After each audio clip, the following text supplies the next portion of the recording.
The haunted minds থেকে আমি সিদ্ধার্থ। আপনারা শুনছেন আজকেরই গ্রাম বাংলা ভূতের গল্প আয়নার ভেতরের মানুষ। কলকাতার পুরনো এক বাড়ি ভাড়া নিল নির্মল। চাকরির জন্য শহরে নতুন এসেছে। বাড়িটা সস্তা, কিন্তু বাড়িওয়ালা বরাবর বলেছিল উত্তরের ঘরটার ব্যবহার করবেন না। কারণ জিজ্ঞাসা করলে শুধু হেসে বলেছিল ও ঘরে আয়নাটা পুরনো, ভেঙে ফেললেই ভালো। অনির্বাণ এসব কুসংস্কার মানে না। প্রথম রাতেই সে উত্তর দিকের ঘর খুলল।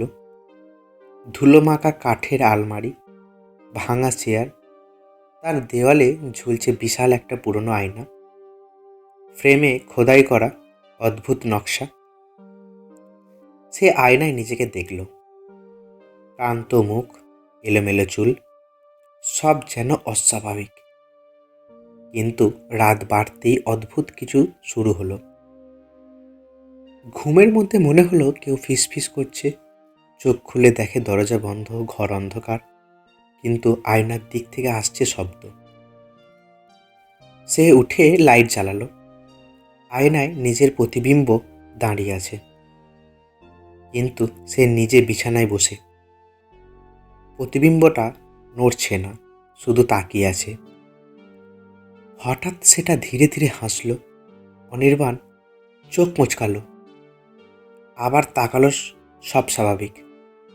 সে ঠিক করলো আজ আয়নাটা কাপড় দিয়ে ঢেকে রাখবে। মাঝরাতে ঘুম ভাঙল ঠান্ডা হাওয়ায়। কাপড়টা মেঝেতে পড়ে। আয়নায় দেখা যাচ্ছে সে ঘুমাচ্ছে, কিন্তু আয়নার সে হঠাৎ উঠে বসল। ধীরে ধীরে আয়নার ভেতর থেকে হাত বাড়ালো কাঁচের গায়ে। ঠক ঠক শব্দ, যেন ভেতর থেকে কেউ বেরোতে চাইছে। অনির্বাণ বাড়িওয়ালাকে ফোন করল। বৃদ্ধ লোকটা চুপ করে থেকে বলল, ওটা আয়না নয়, ওটা দরজা। কিসের দরজা? যারা একা থাকে তাদেরও ডাকে। সেই রাতে বিদ্যুৎ চলে গেল, ঘর অন্ধকার। শুধু জানালা দিয়ে চাঁদের আলো এসে পড়ছে আয়নায়। অনির্বাণ দেখল আয়নায় সে দাঁড়িয়ে আছে, আর আয়নার ভেতরে সে বিছানায় বসে তাকিয়ে আছে। হঠাৎ আয়নার ভেতরের অনির্বাণ উঠে এসে কাঁচ ভেদ করে বেরিয়ে এলো। আসল অনির্বাণ চিৎকার করল, কিন্তু কোনো শব্দ বেরোলো না। পরের দিন সকালে বাড়িওয়ালা দরজা ভেঙে ঢুকে দেখে ঘর খালি। শুধু আয়নায় দাঁড়িয়ে আছে অনির্বাণ।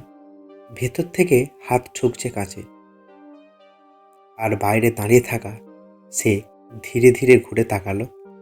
তার চোখে কোনো মনি নেই। গল্পটি কেমন লাগলো অবশ্যই কমেন্ট করবেন। গল্পটি ভালো লাগলে একটা লাইক করবেন। আরও এরকম নতুন নতুন ভূতের গল্প শুনতে চ্যানেলটিকে সাবস্ক্রাইব করবেন।